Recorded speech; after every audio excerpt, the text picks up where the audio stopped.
നമസ്കാരം. നാമ്പെടുക്കുന്ന പ്രണയം എന്ന നാടൻ പ്രണയ നോവലിൻ്റെ 49-ാം ഭാഗത്തിലേക്ക് എല്ലാവരെയും സ്വാഗതം ചെയ്യുന്നു. ജൂലിയുടെ പ്രതീക്ഷകൾക്ക് മുൻപിൽ ജിമ്മിയുടെ അവഗണനയോടെയുള്ള പ്രതികരണം, സുലുവിൻ്റെ സന്തോഷവും സ്നേഹവും, കുടുംബത്തിലെ കണ്ണീരിനിടയിലും മുൻപോട്ട് പോകാൻ ശ്രമിക്കുന്ന ജിമ്മിയുടെ ജീവിതം.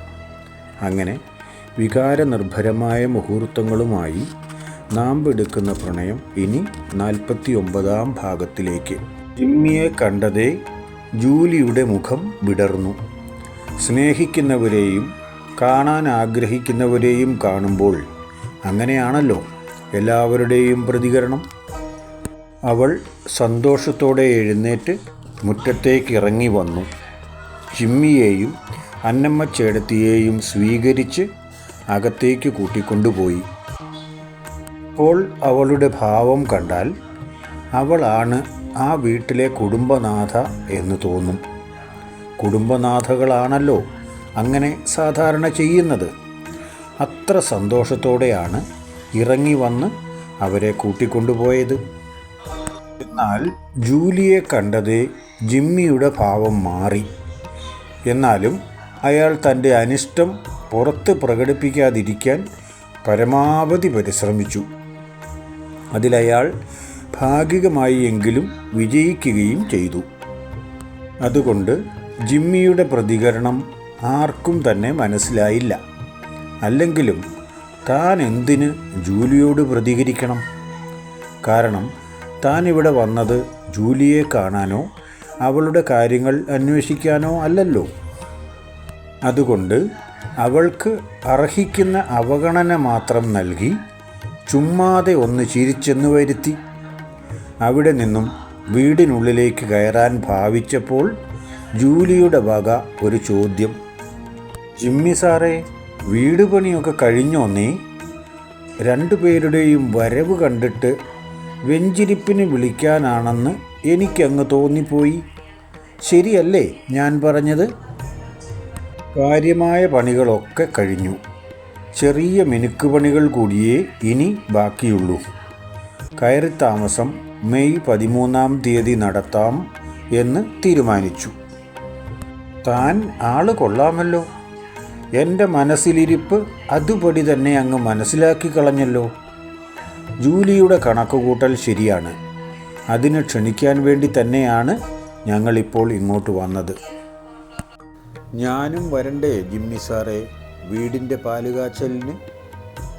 ആരുമല്ലാത്തതുകൊണ്ട് ജൂലിയെ വിളിക്കാൻ മറന്നുപോയാലോ? അത് വരാതിരിക്കാൻ ഓർമ്മിപ്പിക്കേണ്ടത് എൻ്റെ കടമയാണല്ലോ. പിന്നല്ലാതെ ഓർമ്മിപ്പിക്കാതിരിക്കാൻ പറ്റുമോ? ആവശ്യം നമ്മുടെ കൂടെ ആയിപ്പോയില്ലേ. പക്ഷേ ഇപ്രാവശ്യം ചടങ്ങുകൾ വളരെ ലളിതമായി നടത്താനാണ് പദ്ധതി. അതുകൊണ്ട് വളരെ അടുത്ത ബന്ധുക്കളെ മാത്രം ക്ഷണിച്ചുകൊണ്ടുള്ള ഒരു ചെറിയ ചടങ്ങാണ് വിചാരിക്കുന്നത്. അതുകൊണ്ട് സുഹൃത്തുക്കളെ ഒഴിവാക്കിയ കൂട്ടത്തിൽ ചിലരെ കൂടി ഒഴിവാക്കേണ്ടി വന്നു. വിളിക്കാതെ വരാവുന്ന ചിലരുണ്ടല്ലോ. ഞാൻ ആ കൂട്ടത്തിലായിരിക്കും പെട്ടിരിക്കുന്നത്. സാരമില്ല, എന്നെ വിളിക്കാനായി വീട്ടിൽ വരെ വരണമെന്നില്ല.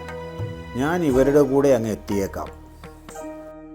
ആയിക്കോട്ടെ, ഇപ്പം ഞാൻ അമ്മായിയെ ഒന്ന് കാണട്ടെ. തനിക്ക് തിരക്കില്ലല്ലോ, ഇവിടെ കാണില്ലേ? ഞാൻ അകത്ത് കയറിയേച്ചു വരാം. തൽക്കാലത്തേക്ക് അവളുടെ അടുത്തു നിന്ന് രക്ഷപ്പെട്ടു. എന്നാലും വീടിൻ്റെ പാലുകാച്ചലിന് മിക്കവാറും അവൾ വരും. പറയണമെന്ന് നിർബന്ധമില്ല എന്നല്ലേ പറഞ്ഞത്? ചിലപ്പോൾ ചുമ്മാ പറഞ്ഞതായിരിക്കും. ഇനി അതല്ല, വരുന്നെങ്കിൽ വരട്ടെ, അല്ലാതെ എന്ത് ചെയ്യാൻ? വിളിക്കാത്തവരും കാണുമല്ലോ ആരെങ്കിലുമൊക്കെ കൂട്ടത്തിൽ. അതപ്പോൾ തീരുമാനിക്കാം. ഇങ്ങനെ ചിന്തിച്ചുകൊണ്ട് ജിമ്മി അകത്തേക്ക് പോയി. കാണാൻ വേണ്ടി വന്ന പ്രധാനപ്പെട്ട ആളുകളൊക്കെ വീടിനകത്താണ്. അപ്പോൾ പിന്നെ പുറത്തുനിന്ന് വർത്തമാനം പറഞ്ഞാൽ പോരല്ലോ. ജിമ്മി ചെന്ന് മാമി അമ്മായിയെ കണ്ടു. അവിടെ നാത്തൂനും കൂടി ഉള്ള കെട്ടിപ്പിടിച്ച് കരച്ചിൽ ഇതുവരെ തീർന്നിട്ടില്ല. രണ്ടുപേരും പാപ്പച്ചൻ ചേട്ടൻ്റെ കാര്യം പറഞ്ഞ് ഒരേ കരച്ചിൽ. ഒരുമാതിരി മത്സരം പോലെ തോന്നും. സങ്കടം കൊണ്ടായിരിക്കും. ആകെ ഒരു വ്യത്യാസമേ ഉള്ളൂ. ഒരാൾ ആങ്ങളയുടെ കാര്യമാണ് പറയുന്നതെങ്കിൽ മറ്റൊരാൾ കെട്ടിയവൻ്റെ കാര്യമാണ് പറയുന്നത് എന്നാണ്. ആര് നിർത്തണമെന്ന് അറിയത്തില്ലാത്തതുകൊണ്ട് രണ്ടുപേരും അങ്ങ് തുടരുകയാണ്. രണ്ടുപേരുടെയും ദുഃഖം കരഞ്ഞു തീരട്ടെ എന്ന് വിചാരിച്ച് ജിമ്മി അവിടെ നിന്നും സോജനെ കാണാനായി ഹാളിലേക്ക് പോയി.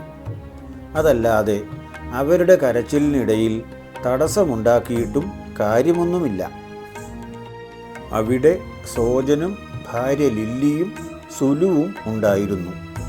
ജിമ്മിയും അമ്മച്ചിയും വന്ന വിവരം സുലു അറിഞ്ഞതേയില്ലായിരുന്നു. അവൾ എന്തോ കാര്യമായി വായിച്ചുകൊണ്ടിരിക്കുകയായിരുന്നു. ജിമ്മി പാപ്പനാണ് വന്നത് എന്നറിഞ്ഞിരുന്നെങ്കിൽ തീർച്ചയായും അവൾ ഓടി മുറ്റത്ത് വരുമായിരുന്നു. അപ്പൻ്റെ അനിയന്മാരിൽ സുലുവിന് ഏറ്റവും ഇഷ്ടപ്പെട്ട ആളാണ് ജിമ്മി പാപ്പൻ.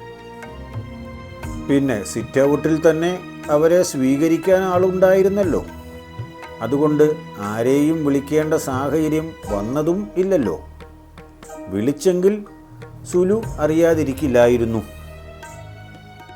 ജിമ്മി ഒരു കസേര വലിച്ചിട്ട് അവരുടെ അടുത്ത് തന്നെ ഇരുന്നു. അവരുടെ അടുത്തിരിക്കുമ്പോൾ തനിക്കും ആരൊക്കെയോ ബന്ധുക്കൾ ഉണ്ട് എന്നൊരു തോന്നലുണ്ടാകും. ജിമ്മി, നിന്റെ വീട് പണിയൊക്കെ എങ്ങനെയായടാ? തീരാനായോ? ഇതുവരെ അവിടെ ഒന്ന് വരാനോ വീട് കാണാനോ കഴിഞ്ഞില്ല. നീ അതിൽ പരിഭവമൊന്നും വിചാരിക്കരുത്. ഇവിടുത്തെ സാഹചര്യം എന്നെപ്പോലെ ഏകദേശം നിനക്കും അറിയാമല്ലോ. ഒരു പ്രതീക്ഷയുമില്ലാത്ത കാര്യങ്ങളൊക്കെ അല്ലേടാ ഇവിടെ നടന്നത്. പിന്നെ അതിനിടയ്ക്ക് എനിക്ക് വരാൻ സമയം കിട്ടില്ലെന്ന് നിനക്കറിയാമല്ലോ. അതൊന്നും സാരമില്ല ചേട്ടായി, അതൊക്കെ എനിക്കും അറിയാവുന്നതല്ലേ. വീടിൻ്റെ പണിയൊക്കെ തീർന്നു. അടുത്ത മാസം 13-ാം തീയതി വീടിൻ്റെ വെഞ്ചിരിപ്പാണ്.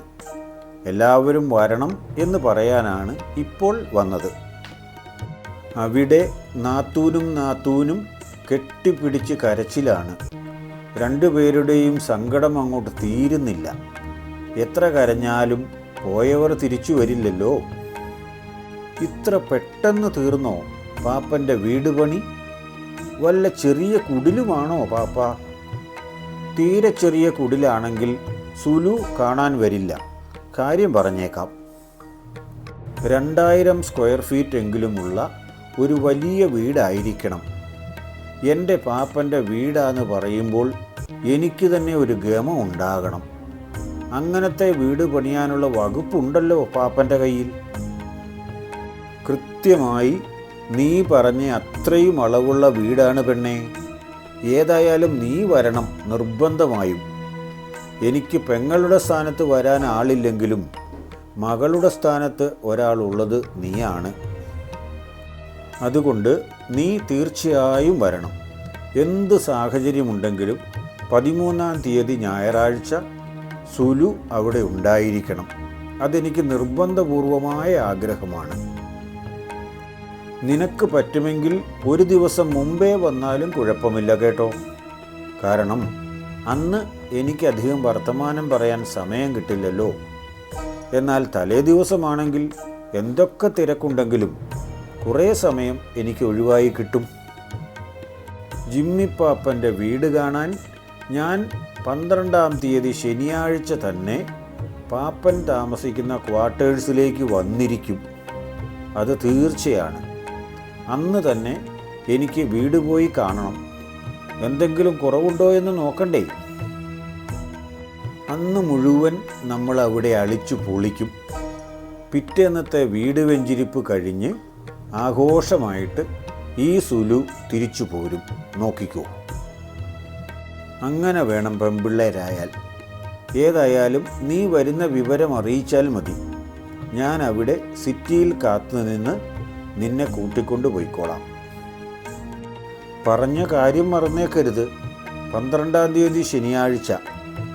സോജനോട് ചോദിക്കാതെ നീ അങ്ങോട്ട് തീരുമാനം പറഞ്ഞാൽ നടക്കുമോ പെണ്ണേ?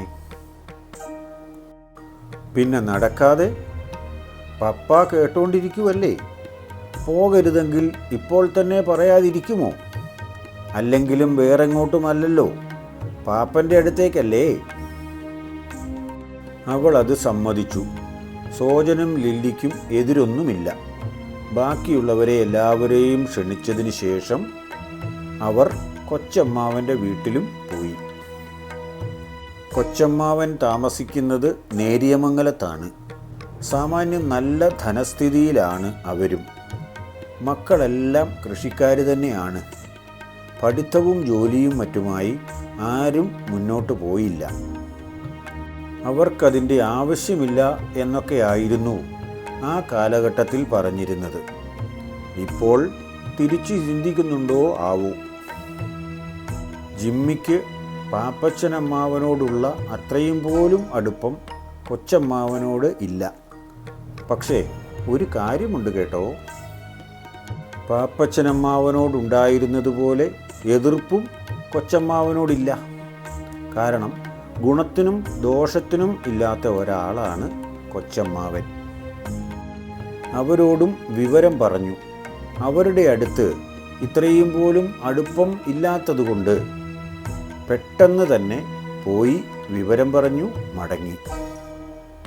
അവരും 13-ാം തീയതി എത്തും എന്നറിയിച്ചു. അന്നമ്മ ചേടത്തിയും ജിമ്മിയും അന്ന് തന്നെ നെല്ലിമറ്റത്ത് നിന്നും മടങ്ങിപ്പോന്നു. ബാക്കിയുള്ളവരോടൊക്കെ വിവരം പറയാനും മറ്റുമായി ജിമ്മി ഓടി നടക്കുകയായിരുന്നു. ഒരു സെക്കൻഡ് നേരം വിശ്രമിക്കാതെ നടന്ന് ഏകദേശം എല്ലാ കാര്യങ്ങളും അറേഞ്ച് ചെയ്തു. അടുത്തുള്ളവരെ വിളിക്കാൻ പലപ്പോഴും വൈകിപ്പോവുകയോ ചിലപ്പോൾ മറന്നു പോവുകയോ പോലും ചെയ്യാറുണ്ട്. ജിമ്മിയുടെ കാര്യത്തിൽ പടവിൽക്കാരെ വിളിക്കുന്നതും പിന്നെ ആകട്ടെ എന്ന് വെച്ചിരിക്കുകയായിരുന്നു. എന്നാലും മറന്നുപോയില്ല കേട്ടോ. അന്ന് വൈകുന്നേരമായാലും പടവിലെ വീട്ടിൽ വിളിക്കാൻ ജിമ്മിയും അന്നമ്മച്ചേടത്തിയും കൂടി അവിടേക്ക് പോയി. ഞങ്ങളെ വിളിക്കാൻ വരണമായിരുന്നോ ജിമ്മി? ഞങ്ങൾ വരേണ്ടതല്ലേ? വീടിൻ്റെ പണി തുടങ്ങിയ കാലം മുതൽ എല്ലാ കാര്യങ്ങളിലും ഞാൻ കൂടെയുള്ളതല്ലേ. പിന്നെ എന്തിനാണ് ഞങ്ങളെ ഒരു പ്രത്യേക ക്ഷണം? അത് തെറ്റായിപ്പോയെങ്കിൽ ക്ഷമിക്കണം. എന്തായാലും എല്ലാവരോടും പറഞ്ഞ കൂട്ടത്തിൽ പ്രത്യേക പരിഗണനയോടെ ഞങ്ങൾ ഇവിടെയും വന്നു പറഞ്ഞു എന്നേ ഉള്ളൂ. അത് തെറ്റാണ് എന്നല്ല ഞാൻ പറഞ്ഞത്, അതിൻ്റെ ആവശ്യമില്ലായിരുന്നല്ലോ എന്നാണ്. എന്നിട്ട് അതുപോട്ടെ, വിളിക്കേണ്ട എല്ലാവരെയും വിളിച്ചു കഴിഞ്ഞോ? ആരെയെങ്കിലും വിട്ടുപോയോ എന്ന് പ്രത്യേകം നോക്കണം. വിളിച്ചവരുടെ പേരുകൾ എവിടെയെങ്കിലും എഴുതി വയ്ക്കുന്നത് നല്ലതാണ്. തിരക്കിട്ട് നടക്കുമ്പോൾ പലരെയും മറന്നുപോകും. ജിമ്മി ഇതുവരെയും വിളിക്കേണ്ടവരുടെയും വിളിച്ചവരുടെയുമായ ഒരു ലിസ്റ്റ് തയ്യാറാക്കിയിരുന്നില്ല.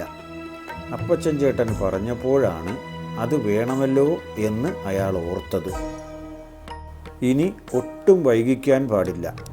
ഇന്ന് തന്നെ വൈകുന്നേരം അത് തയ്യാറാക്കണം. എന്നിട്ട് വിളിച്ചവരുടെ പേരുകൾ മാർക്ക് ചെയ്യണം. അപ്പോൾ വിളിക്കാത്തവരുടെ പേരുകൾ കിട്ടുമല്ലോ. ലോകപരിചയമുള്ളവർക്ക് ഇത്തരം നുറുങ്ങു വിദ്യകളൊക്കെ അറിയാം. അതൊന്നും പഠിപ്പിൽ നിന്നും കിട്ടുന്നതല്ലല്ലോ, അനുഭവ പരിചയം കൊണ്ട് നേടിയെടുക്കുന്നതല്ലേ. കാപ്പി കുടിയും കഴിഞ്ഞ് അപ്പോൾ തന്നെ ജിമ്മി ക്വാർട്ടേഴ്സിലേക്ക് പോന്നു. വന്ന പാടെ ഇരുന്ന് ലിസ്റ്റ് തയ്യാറാക്കി. 1 മണിക്കൂറിന് ശേഷം ലിസ്റ്റ് വിശദമായി പഠിച്ചപ്പോഴാണ് കുറച്ചു പേരെ വിട്ടുപോയ വിവരം മനസ്സിലായത്. നിർബന്ധമായും വിളിക്കണമെന്ന് ഓർത്തിരുന്ന ഒരാളായിരുന്നു റോസി മാഡം. റോസി മാഡത്തിൻ്റെ പേര് വിട്ടുപോയ കാര്യം അപ്പോഴാണ് ജിമ്മി ഓർത്തത്. അവരെ അങ്ങനെ മറക്കാൻ കഴിയില്ലല്ലോ. റോസി മാഡത്തെപ്പറ്റി ഒരു വിവരവും കുറേ നാളുകളായി ഇല്ല എന്ന കാര്യവും ജിമ്മി അപ്പോഴാണ് ഓർത്തത്. ഇപ്പോൾ എവിടെയാണോ ആവും. ഇതുവരെയും കേട്ടതിന് നന്ദി. ഇനി എന്താകും സംഭവിക്കുക? ജൂലി ശരിക്കും വീട് വെഞ്ചിരിപ്പിന് എത്തുമോ? റോസി മാഡത്തിൻ്റെ വരവ് ജിമ്മിയുടെ ജീവിതത്തിൽ എന്തെങ്കിലും മാറ്റങ്ങൾ ഉണ്ടാക്കുമോ? അറിയാൻ അടുത്ത ഭാഗം വരെ കാത്തിരിക്കൂ. നാമ്പെടുക്കുന്ന പ്രണയം തുടരുന്നു. മറ്റന്നാൾ ഇതേ നേരം അടുത്ത ഭാഗം കേൾക്കാം. ഓക്കേ.